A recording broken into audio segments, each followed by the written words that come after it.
Hi, everyone. My name is Brenda Garza, and welcome to the South Texas International Film Festival virtual Q&A with the RGV short directors and their official selections. And wow, what an outstanding group that we have here today. We have Juan Zavaleta from Haunted Valley, Jesse Castellano on the Run, Eli Gonzalez from Behind the Mask, and Sylvia Vera from Ecos en la Sombra.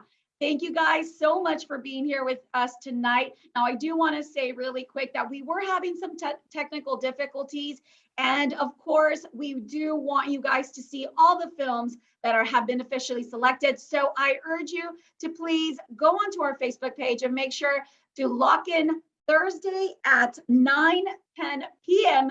Central Time so that you can go ahead and see the films that weren't, able to be seen due to the technical difficulties. But now that we're here, I really want to thank each and every single one of you for coming out and being here with us today.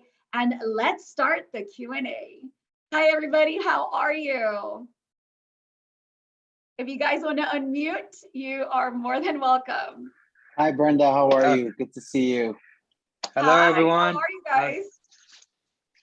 So first and foremost, I really want to start off with Juan Zavaleta with Haunted Valley. Now, I want you to really tell me, what was it about this project that really got you motivated to start this? Because it's a very intense film. So tell me a little bit about it for all of those that haven't seen it yet. Sure. So it's actually supposed to be a feature, but when time came for submission, I only had that much edited, and so I decided to submit it as a short. I just like scary movies, and originally it was meant to be a short that I was just having fun with my son. That's my son in the first quarter of the movie, and or first half, if you're going by short. And so we were just doing something for fun, and then I thought, let's see if we can make a feature. And so we just kept adding, and as of now we're still filming, so I think we got a few more scenes to go, and then we should have it released completely by April or May. But I just like scary movies, and I just thought, the Valley, I'm new to the Valley, and I just thought this is a great location to showcase the Valley. It's agriculture, it's a city, the way people live, but in a different way, where it's not a serious movie, but it's more of fun horror movie. I think everybody likes to be scared knowing that they're safe, and I like to do that as well. So that's why I liked Sylvia's movie as well. That was funny and scary at the same time, so it was really, really cool to watch. I was like, wow, this is really, really good. So not that I didn't enjoy the rest of them, I just I like shaking in my boots every so often. But so that was really cool to do. So yeah, and fun working with you. I don't know if you guys recognize Brenda. She was a police officer, so she did a great job. A little too difficult to work with. No, I'm just kidding. She's great to work with. She's awesome. She's amazing. Total professional. So it was really fun to work with you. We were shooting really late at night, so that was really fun. So it just also allowed me to get to know the creative community around here, some of it. And so it was just a great experience all around. And Jesse Castellanos, who is the director of On the Run, who is also a talent in the film. Tell me a little bit about that. It was really funny, Jesse. I appreciate that, Brenda. Thank you. Mm-hmm. So tell me about the film. How did you decide that you wanted to do this? It was really funny, to say the least. And what was the concept behind it when you were first, getting it out there, out of your thoughts and into, a script? Well, if you want me to be completely honest, that actually started as film race elements for another film race back in 2019. And we realized that we weren't going to be able to make the deadline. So we said, hey, you know what? But we still kind of have a story. One day we'll do something with it. And then we did, and COVID and all this, and we saw it, now. But I think we finished it, came up with it in 2019, finished it in 2020, and here we are now.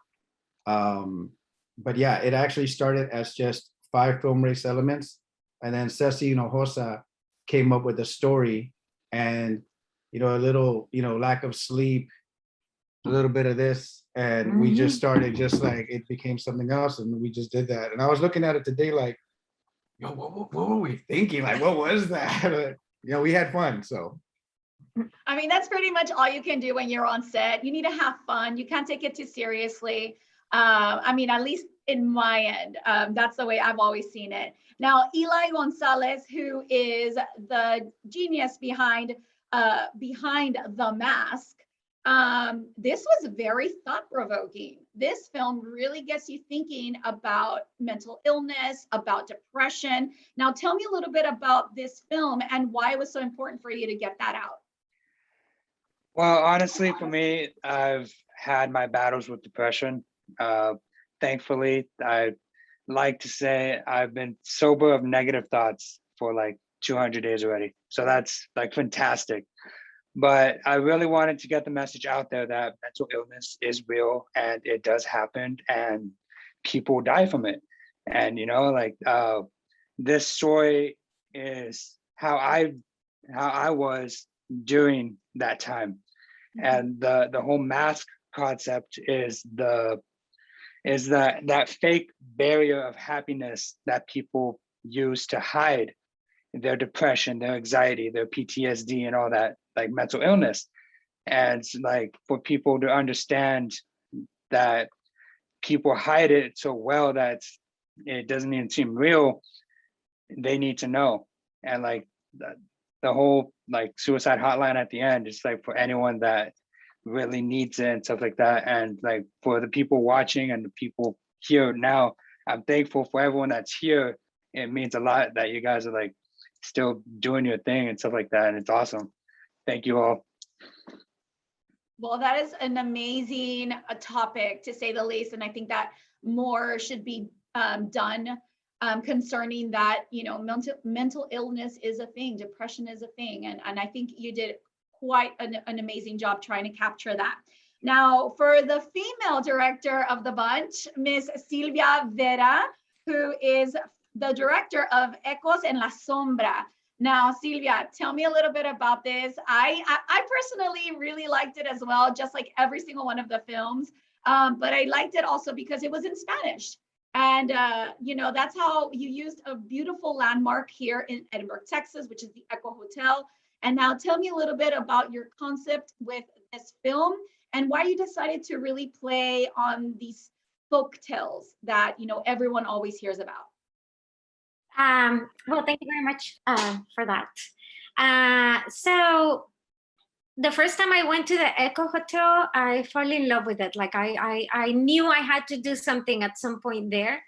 And then I was going through a rough summer. And then Sam, he told me like, well, you all know Sam, but like for people that doesn't know Sam, the cinematographer and my hobby and all that. But he told me like, you know what, just write something and we'll do it.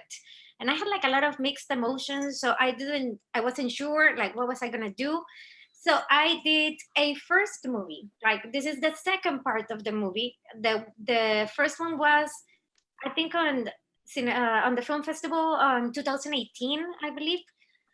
So we did the sequel, but my idea is because they're like, to be honest, I'm still like getting ideas of what I want to say.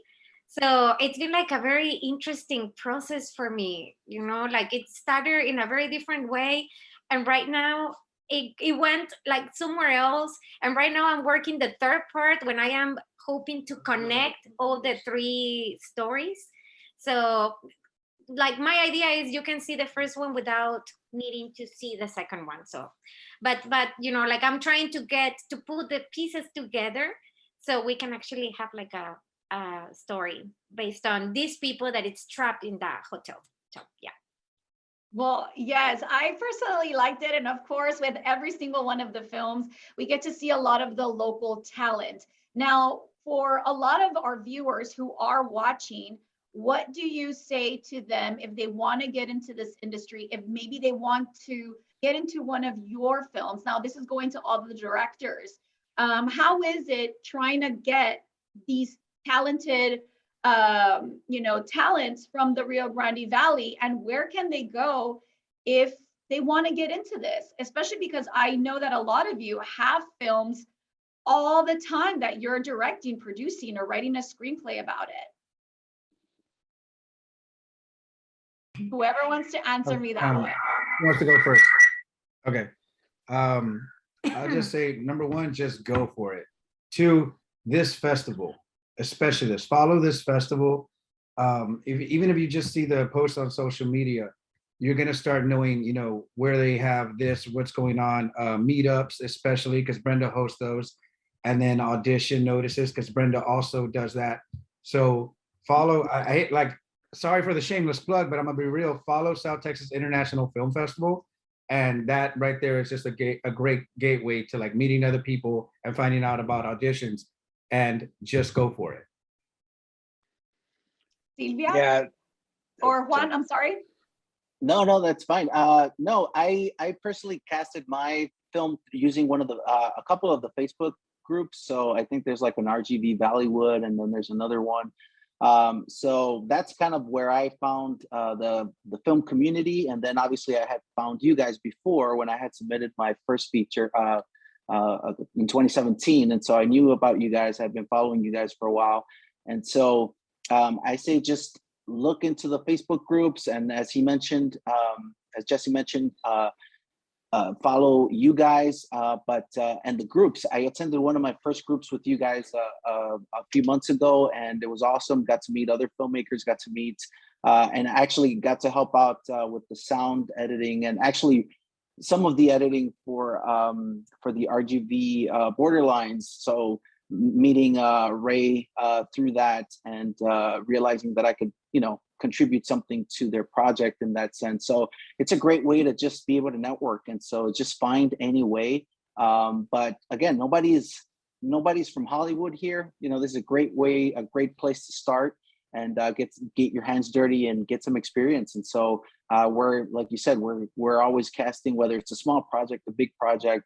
It's not a Hollywood project, but it's something to be able to get your palate wet a little bit and get some experience.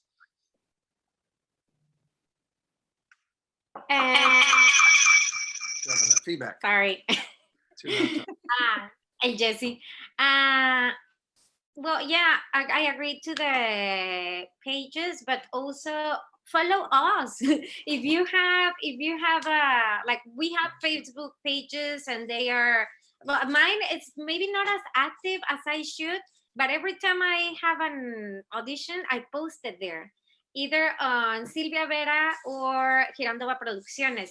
We are shooting 3 movies in the next couple, like in the coming months. And I'm still receiving emails from people who wants to be there. We got like 80 probably, and that made me super happy, because that means that the Valley wants to do movies. So that's good. I really hope, like, I think we are improving so much, and things like this festival is opening so much doors to all of us that we can be the next LA. Why not? So stay in touch with us, support the, like the independent filmmakers like us, like it's very hard to do independent movies with low budget, but there is a start. We're starting, and I have hopes that it's gonna get better. So yeah. And Eli, what about you? Are you casting for another film, or is this just what's about you? I do have other projects already, like in the process. Like right now we're doing script writing, but as for like people trying to get into this industry, like I agree with everyone. I agree with Jesse, Juan, and Sylvia.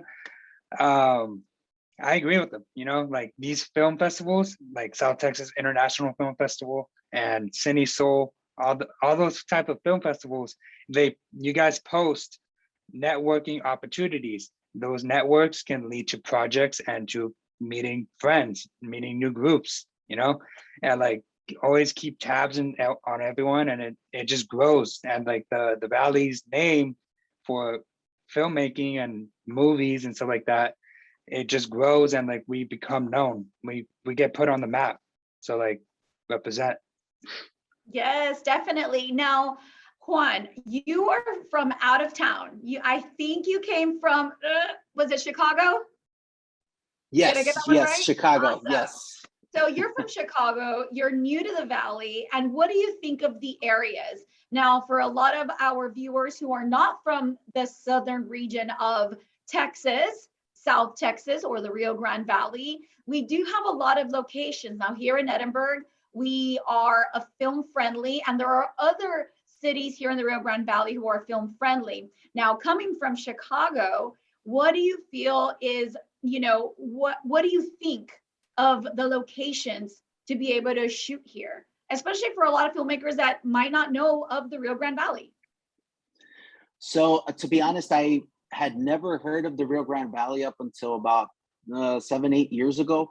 I had an uncle who moved down here, and then my parents moved down here.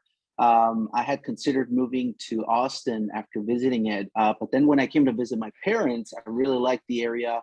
So I started searching film festivals in this area, and that's when I found you guys. So I submitted my film Glorious, and when I came to visit my family and I came to be part of the festival, I saw how excited Edinburgh was to be part of the film community and how you guys were welcoming filmmakers. And I thought, maybe I should scratch off Austin. Austin already is so saturated, just like Chicago. Chicago is saturated. You got Chicago PD, Chicago Fire, Chicago this, Chicago that, and you got all these mainstream shows over there. And while I have friends that work in that community, it's kind of hard to break in. And once you break in, you're kind of stuck to one role. So if you're in the camera department, that's all you do. I like writing, I like directing, I like editing, I like doing a little bit of everything. And the Valley, I love it. It lends itself, like I always tell my friends who live in the Midwest and in the East Coast, I say it's like a little LA, a cleaner LA,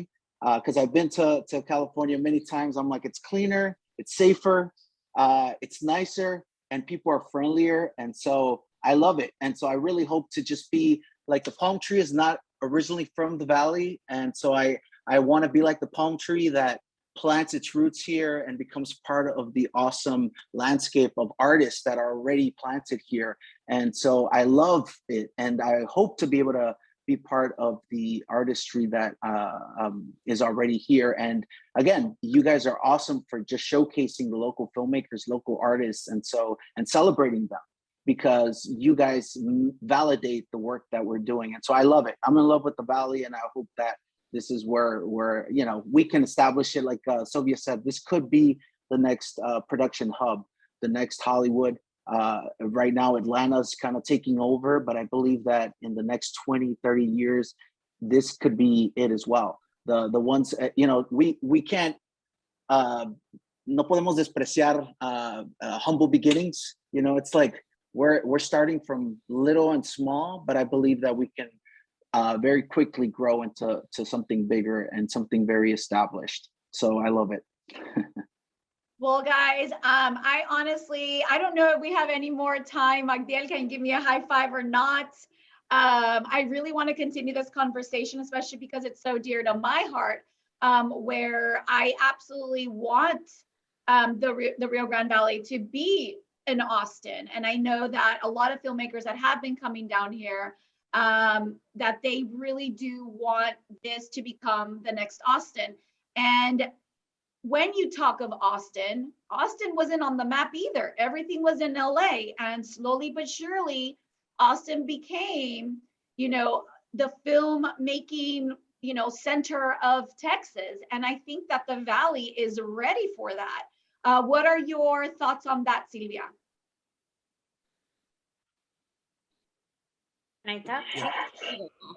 I definitely agree, and probably less time than that, because I have been here in the Valley for the last time since 2019, and I have seen how much it has grown when it comes to movies. I left in 2015, I think, and then I came back a couple of years after that, and I can see, there is a lot of growth on the Valley. And to be honest, the festivals are helping. I'm very impressed. I'm very happy. Like you go inside on the South Texas International Film Festival and you see how it became a GOAT festival already with 5 years. So I would say, you know what, we should not wait that, like it's not gonna happen if we continue like this. We are getting there. We're getting there, and you know, like I have high hopes on it. Yeah. Great. And what about you, Eli? Are you a first-time filmmaker, or are you already really getting into this? And what can you tell me about, you know, what's going on with you right now and what you think the Valley will become? To put it honestly, I'm only 21 years old. So like that's already enough said, right? But I actually started filmmaking when I was a sophomore in high school. And my teacher was actually Susan Smith. Oh, wow. So I started in sophomore year in high school, and I continued on till senior year till I graduated, and I continued after like high school. So I did that year, the 2019 is when I submitted a film into the South Texas International Film Festival for student shorts. It was called File 0711. Then I've been doing the Cine Soul film races, Cine Soul RGV shorts and stuff like that. So I've been keeping it going. And like as for growing into like the next Austin or to like the next LA, I do agree that South Texas International Film Festival has been doing like humongous help to growing Edinburgh, McAllen, Mission, Donna, Westaco, all the cities in the Rio Grande Valley, because it's not only RGV shorts and RGV features and documentaries that are being like screened, it's also from overseas, anywhere in the United States. It's not just the RGV. So that means more people can come. It's open to everyone. And that just leaves room for growth. And like to say that all of us, in like myself and all the other directors that are here, that we're still doing our thing, that just means that there's going to be more projects, more films and stuff like that for the film industry to grow in the Rio Grande Valley. And Jesse, final thoughts on what you think will become of the Rio Grande Valley as we keep going with these festivals, as we keep getting more and more films coming this way. Hopefully more Hollywood will come this way. What are your thoughts on that? Well, I like that. I like when you said, you know, Hollywood come this way. I like that. But I just want to say one thing. I do not believe that, personally, I don't want to have the mentality of we're going to be the next Hollywood. I said, nah, man, we're going to be the first RGV. Ah, I love that. I love that. Puro 956 aquí. I love that. So that's what I. 556 for nobody that's from the Rio Grande Valley. That's our area code, guys. Well, I really want to thank each and every single one of you for being with us. Thank you so much for, you know, continuing to support the festival, for giving us your amazing films and everything in between, from animations to music videos, shorts, features, internationals. Thank you so much to each and every single one of you. And of course, thank you, the viewers, for being here with us. This is the 7th annual South Texas International Film Festival RGV Short Q&A. Thank you once again, and we will see you in the next Q&A, which is a 48-hour film race. I'm a part of that one.